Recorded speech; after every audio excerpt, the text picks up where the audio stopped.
Dia pessoal, hoje a gente vai fazer uma aula revendo 3 teoremas aí da geometria e depois a gente vai aplicar esses teoremas em forma de exercício. Então, eu não vou demonstrar esses teoremas, se vocês quiserem a demonstração está no livro de geometria, tá? Tá na página, a partir da página 319, capítulo 14, que é o teorema de Tales e os teoremas da bissetriz interna e externa.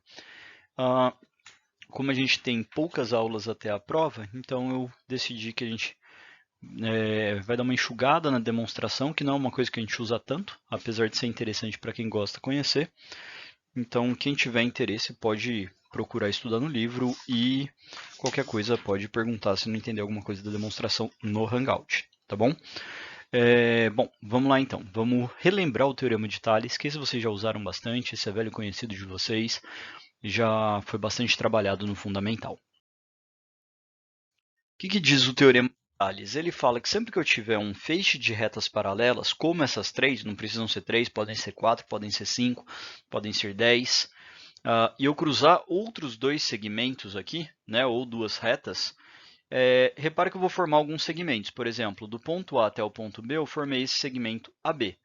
Do ponto B até o ponto C, eu formei BC. Aí eu posso pôr D, E e F, e repare que eu formei 4 segmentos aqui. Né? Eu vou chamar eles de Azinho, Bzinho, Czinho e Dzinho. Tá? Então, de A até B vale Azinho, de B até C vale Bzinho, de D até E vale Czinho e de E até F vale Dzinho.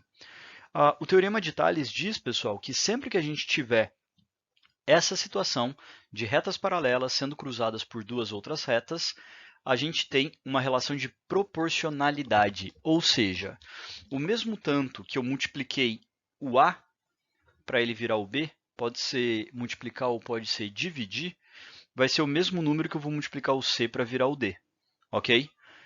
Também funcionaria o número que eu multiplicar o A para virar o C, o B vai virar o D. Eu já vou mostrar como que a gente representa isso matematicamente. Então, vamos começar primeiro com A e B, e depois C e D. Então, como que eu faço para o A virar B ser o mesmo número que o C vira D? É só eu dividir o número que eu dividi A e B, né? O valor do resultado que eu dividi A por B vai ser o mesmo valor do resultado que eu dividi C por D. E por que eu falei que o A e C e B e D valem, né? Repara que se eu pegar essa relação e eu passar o B multiplicando e eu passar o C que vai estar multiplicando e dividindo, eu posso trocar fazendo AC igual a B sobre D. Também dá certo, tá? São 2 formatos possíveis que vocês vão encontrar o teorema de Tales. Então, este dividido por esse, sempre do mesmo lado, é igual a esse dividido por esse, ou aqui, ó, na mesma altura. 1 dividido pelo outro é igual a 1 dividido pelo outro. Também dá certo, tá bom? São as 2 possibilidades que a gente vai ver teorema de Tales. Depois a gente vai ver ainda, pessoal, que usando ainda semelhança de triângulos, é possível fazer um passo além e mostrar que, por exemplo, isso dividido por esses dois juntos vai ser igual a este cara dividido por este cara maior aqui. Mas isso eu prefiro explicar depois com semelhança de triângulos, que aí fica mais fácil ainda de entender o porquê disso, tá bom? Por enquanto vamos ficar só com essa parte do Teorema de Tales para os exercícios que a gente vai usar, ok? Bom, enfim, pessoal, só tem que tomar um cuidado com o Teorema de Tales, porque imagina que eu tenho, de novo, 3 retas paralelas iguais a essas, e aí eu traço 2 retas que estão se cruzando, pessoal. O que eu tenho que tomar de cuidado aqui? Quem que vai ser meu A, meu B, meu C e meu D para que essa relação seja válida aqui? Tudo bem? Então, quem que vai ser cada um deles? Então, se o A estiver desse lado, o C vai dar do outro lado. Normal, não muda. Só que, ó, pessoal, repare que o Bzinho ele faz parte da reta do A. Então, ao invés dele estar aqui do lado esquerdo, aparecendo aqui, ele vai aparecer lá do lado direito, porque ele é uma continuação da reta do A. Tudo bem, pessoal?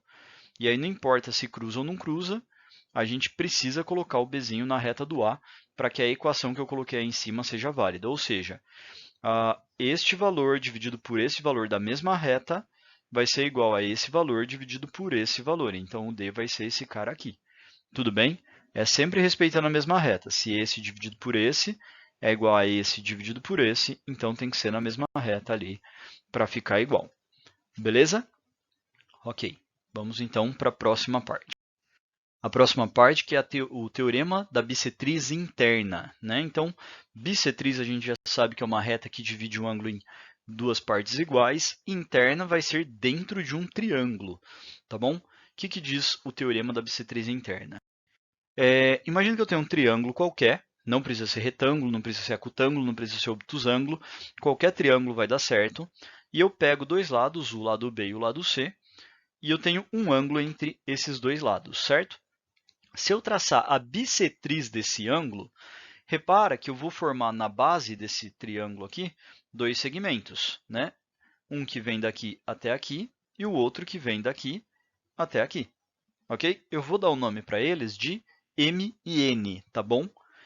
E aí, pessoal, o que diz o teorema da bissetriz interna? Fácil, que o lado B dividido pelo M, né? O lado B dividido aqui, ó, pelo pedacinho que a bissetriz dividiu do mesmo lado que ele, repare que os dois estão do mesmo lado da bissetriz, vai ser igual o C dividido por N, ou seja, os dois que estão do mesmo lado também dessa divisão da bissetriz. Repara, pessoal, que isso vale para qualquer triângulo, para qualquer lado, para qualquer ângulo, não precisa ser o maior, sempre vai dar certo isso que a gente está fazendo.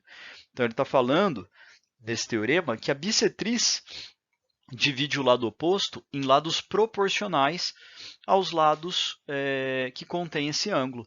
Tudo bem? É isso que diz o teorema da bissetriz interna. Beleza? Tem mais um teorema que a gente vai ver ainda na aula de hoje para poder aplicar nos exercícios, que é o teorema da bissetriz externa.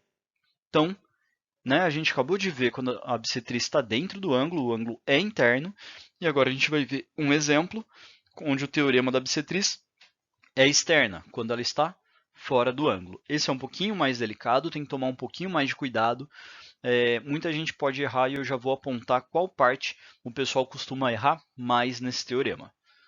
Então, primeira coisa, vamos montar o teorema. Eu tenho um triângulo, ok? E eu peguei dois lados B e C. O outro lado vai ser A naturalmente, né? Então, peguei dois lados B e C aqui. Eu preciso de um ângulo externo. Posso escolher qualquer um, mas eu vou pegar um aqui que contém o B e o C, já que eu já escolhi esses dois aqui. Então, o que é um ângulo externo, pessoal? Lembrando, eu prolongo um dos lados, prolonguei o lado B. Este é o ângulo externo, tudo bem? Esse é um ângulo externo. Eu vou traçar a bissetriz dele, dividindo ele em duas partes iguais, dividindo o ângulo em duas partes iguais, e formou esse segmento de reta aí. Começou no ângulo e não tem fim, né? Tudo bem? Lembrando, pessoal, a bissetriz sempre divide os ângulos em partes iguais. E agora, pessoal, eu vou pegar o lado A, que é esse lado aqui de baixo, e eu vou prolongar ele até cruzar essa bissetriz. Então, cruzou essa bissetriz. Ok? Pessoal, eu vou chamar de N, presta atenção nisso. Eu vou chamar de N essa parte externa ao triângulo, tá? O N é este pedaço externo ao triângulo. E repara quem que é o M. O M, ele está a parte interna mais externa. Então, o que o pessoal costuma errar ao escrever essa relação do teorema da bissetriz externa? Que B sobre M, que B, que é esse lado aqui, ó, que vem daqui até aqui, dividido por M, que vem daqui até aqui, é igual ao C, que é este lado, dividido por esse pedaço. O que o pessoal costuma errar geralmente nesse tipo de exercício? Eles vão chamar o M no lugar do A. Muita gente acaba fazendo assim, ó, M, então B dividido por M é igual a C sobre N. Como se esta reta aqui do meio fosse a bissetriz interna desses dois ângulos.